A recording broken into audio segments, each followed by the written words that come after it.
Thank you so much for watching this presentation. This is a topic that I've been really excited to talk about for some time, and I'm really happy that you're here. But before we get into it, I want to start by making a confession. When I needed to make an image to help promote this talk, I panicked.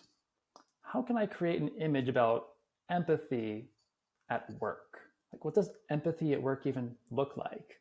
Like a picture of people at work smiling? And I immediately thought to myself, no, that's too tacky. And if you make empathy look tacky in front of a bunch of designers, that is game over. Like, we don't want that. So immediately I asked what other images could I use? And the more I tried coming up with good ideas, I kept drawing blanks. So to unblock myself, I tried the next worst thing, AI image generators. And some of the images I generated were really, really interesting. Like this one, like over on the left, that desk seems to have human legs for one of its table legs. Or like, what's going on in the top corner of the room? Like, did someone start working this job after getting cut in half in a magic trick? Or this one, if you look around, you'll see there are so many things going wrong with people's legs. And the faces here are kind of blurry and undefined, like a nightmare scene from Eternal Sunshine of the Spotless Mind.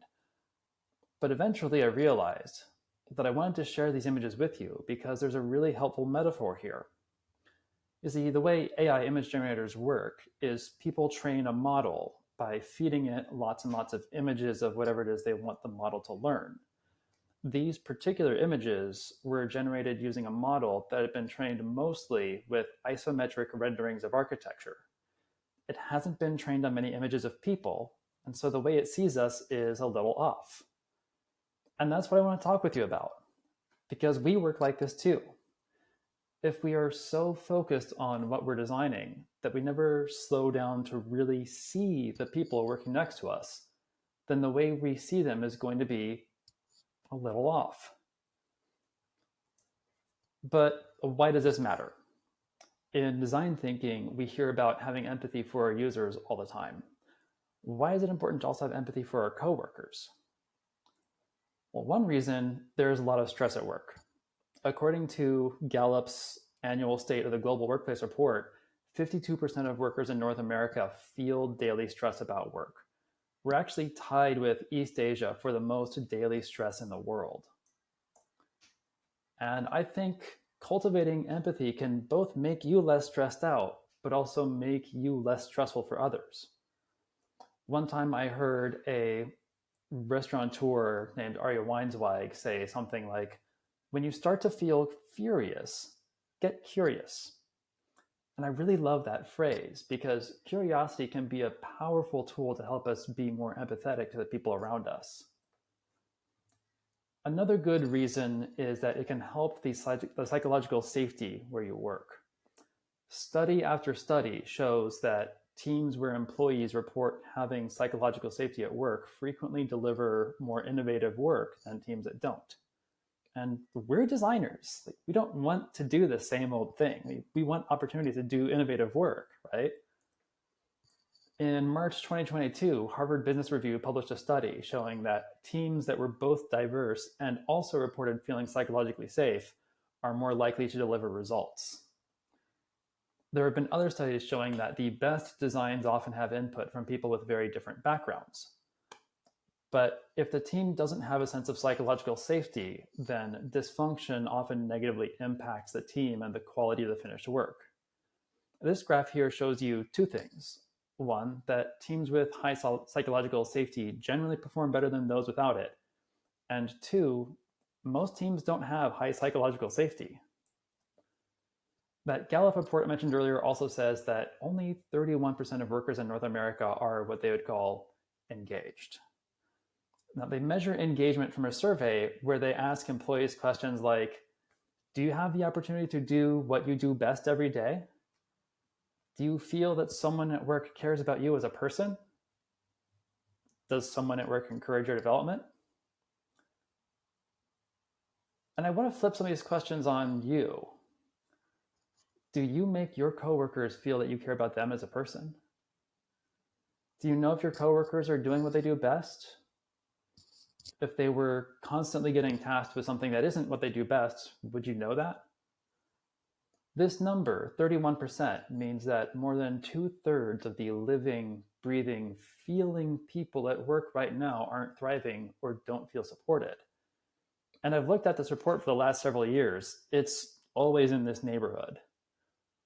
Now, I'm not saying that your empathy by itself is going to magically make this number jump up, but what I am saying is when the number is consistently this low, there's a good statistical chance someone you work with can benefit from a little empathy. Finally, one of the best reasons for empathy for our coworkers is empathy doesn't come to us as naturally as we want. It's not like a salt shaker. Like, it isn't just simple to add some empathy. I think a lot of us are really uncomfortable with saying this out loud because it might sound like we're admitting that we're unkind or that we're complaining that we're a victim. And empathy at work is emotional labor, and that is often very difficult. So if there's a really big need for empathy at work and it doesn't come as naturally as we want, what can we do? First, I want to talk about some of the things that make it challenging for us and give those challenges a name so that we're equipped with the words to talk about them. And second, I'll suggest some strategies to help you face some of these challenges, cultivate some curiosity, and nurture empathy. But before we really dive into it, I want to encourage you on two things. I don't want you to dwell on other people's actions while you're thinking through this. It's often much, much easier for us to see a gap in empathy from others than it is to see it in ourselves. And that's natural. But one thing I've noticed is if we think about this as revealing insights about how frustrating other people are, that tends to stop us from focusing on our own sense of empathy. And also, don't be too hard on yourself. None of us are perfect. Empathy for yourself means seeing your shortcomings as an opportunity to grow towards the best version of yourself. Now, I'm not here to judge you. This is hard, but it's worth it. So let's dive in and start with a question. Do you notice that little details can turn into weirdly big disagreements? If you pay close enough attention, you may notice that we get weird about making decisions when there's work to get done. And there are a lot of decisions we make at work that we would make differently at home. I personally think one factor that contributes to this is that our work is our livelihood. It's a core component of our individual survival. So to talk about this idea, let's give that a name. Some psychological researchers have used the phrase threat rigidity to describe situations where we become inflexible or more easily agitated when we are in a situation where we feel threatened. And when design work is our livelihood, there are so many unexpected things we might perceive as threats. It can come from a sudden change in direction in a project, or negative feedback, or even feedback that's like 80% positive, but has a few suggestions about how to do something differently. And this rigidity often undermines our ability to think carefully about our work. But if we feel like something we experience at work is a threat, it might start a fight or flight response. That is a temporary physiological change where more oxygen is released towards our bodies so we can physically fight off something or run away from it. And our minds naturally tend to narrow our focus onto a really specific part of the threat. And this may not be an appropriate response for the things that may happen in a day at the office, but this is how we are evolved to respond to perceived threats. And also, work is loaded with stimuli for implicit biases. These are illogical or unhealthy patterns of thoughts that are often a reaction to a certain stimulus we experience out in the world. Many psychologists believe that these are rooted in the evolution of our species, so we're all prone to them. Implicit bias is the umbrella term for biases relating to us perceiving somebody else as being different from ourselves. So those are things like gender or race or age or weight or the way someone dresses or what somebody's job is or what department they work in or where they grew up or how they talk. The list goes on and on and on. And all of these factors can get in the way of us seeing that person for who they really are. And there's a specific name for a bias where you trust someone more if they have the same job or work in the same department, and then trust someone less if they don't have the same job or don't work in the same department. That one is called in-group bias.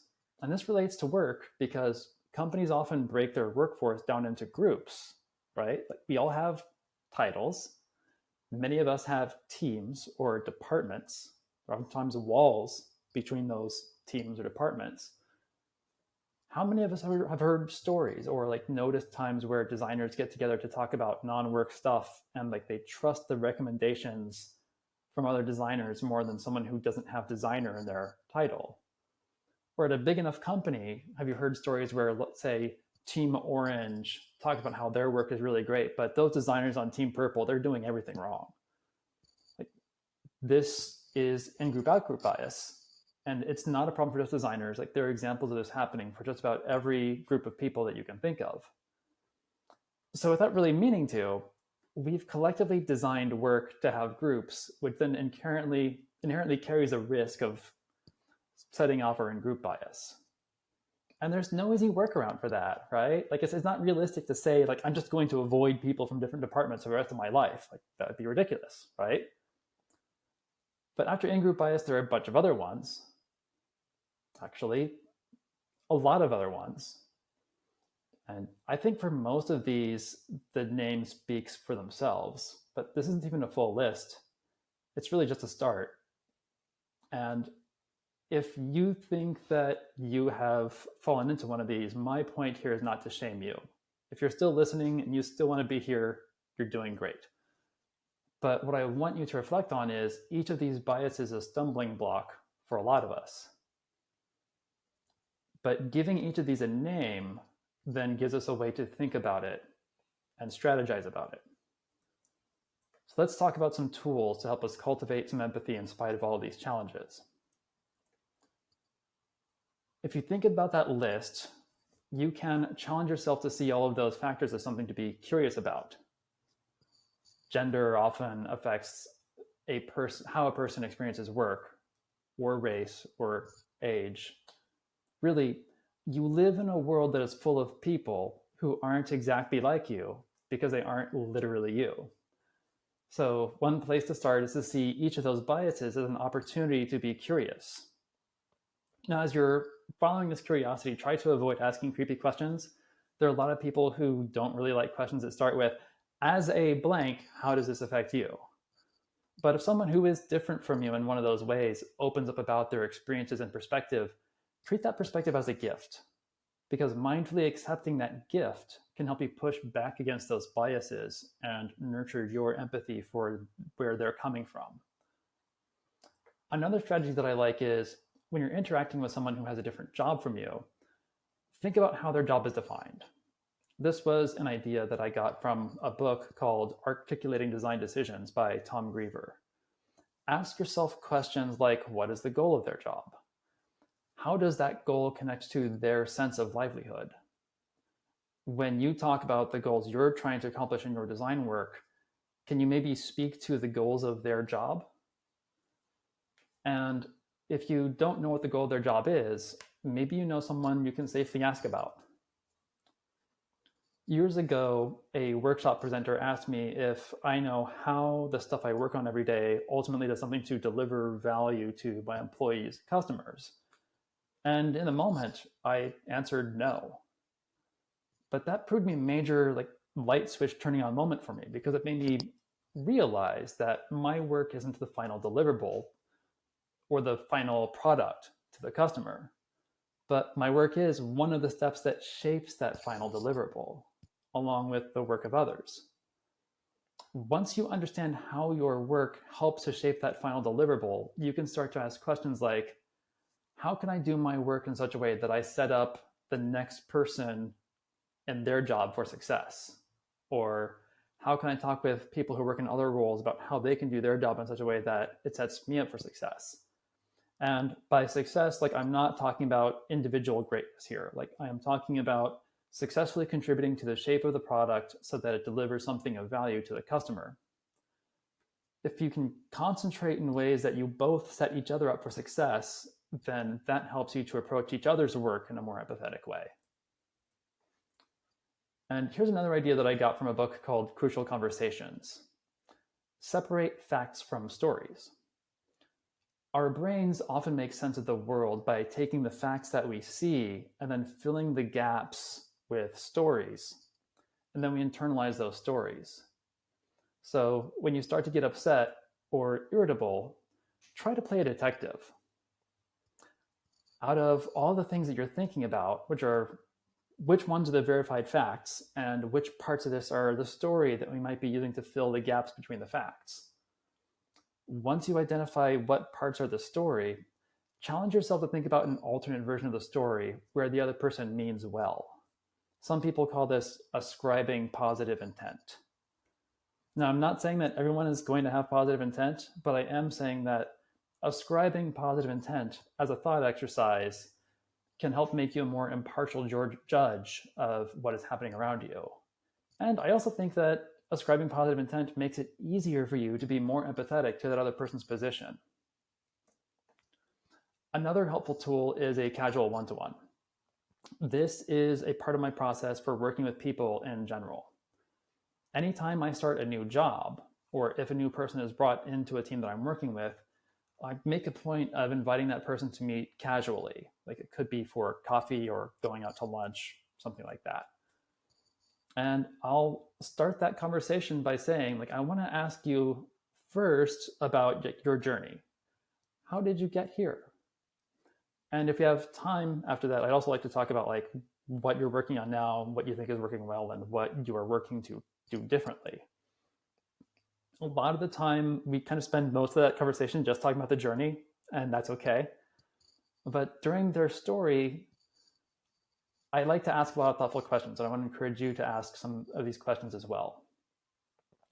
Questions like this help to show that you're interested, but it comes with a cool bonus because putting thought into your questions can help you learn how to be more curious and more interested in others. One of my favorite questions to ask as a coworker shares their journey is, how did that experience change your perspective? Or put another way, how did that experience change the way that you look at work? How did it change the way that you want to do your work? Another question that I sometimes ask is, does this connect back to that earlier story? This can help them articulate the continuity in their journey so that you don't make assumptions about how they got here. But some people enjoy the opportunity to do this self-reflection because we often get so focused on the here and now that we don't slow down to connect the dots in our own life stories.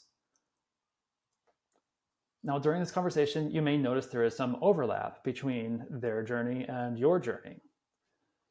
If they've worked on something that's really similar to something that I've worked on in the past, then I like to bring up my past project, and I might talk about how I felt about it or what I learned, and then I'll ask them if they see their project in a similar way.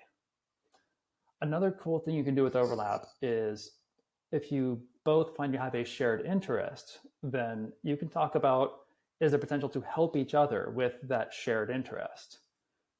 You may not be able to actually help them with that today, but you can at least say, if a chance to help with this comes up later, I'd be really excited to help you with that. Throughout this conversation, stay really curious. Sometimes you're going to find this overlap, and sometimes you won't, and that's okay. The important thing is that you've invested in the foundation of a relationship with this person. And that will give you some ideas about how to work with them more effectively and have more empathy for who they are. And they may have some better ideas about you too. Now, I could probably go on about this all day, but we need to start to wind this down. So I want to start an exercise. I want you to pull out a piece of paper if you have it, or maybe a note-taking app on your phone, or start writing an email to yourself. And I'll give you a minute to do that.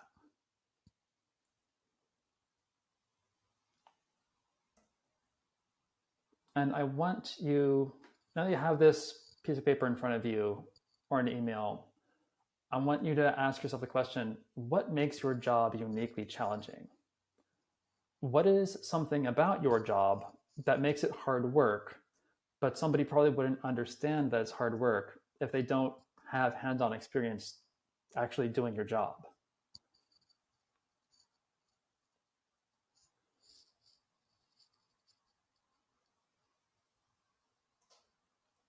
And then the second question that I want you to think about and write down an answer to is, how might someone with a different job than you help you with this problem?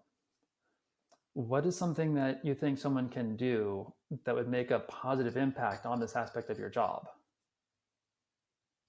Just give that a minute and think about a way that someone could realistically help. So now that you have something written down, what do you think?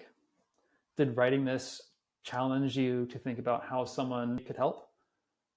And now that you've done this exercise, like, is this something that you would want to try with somebody else? So to conclude, thank you for listening.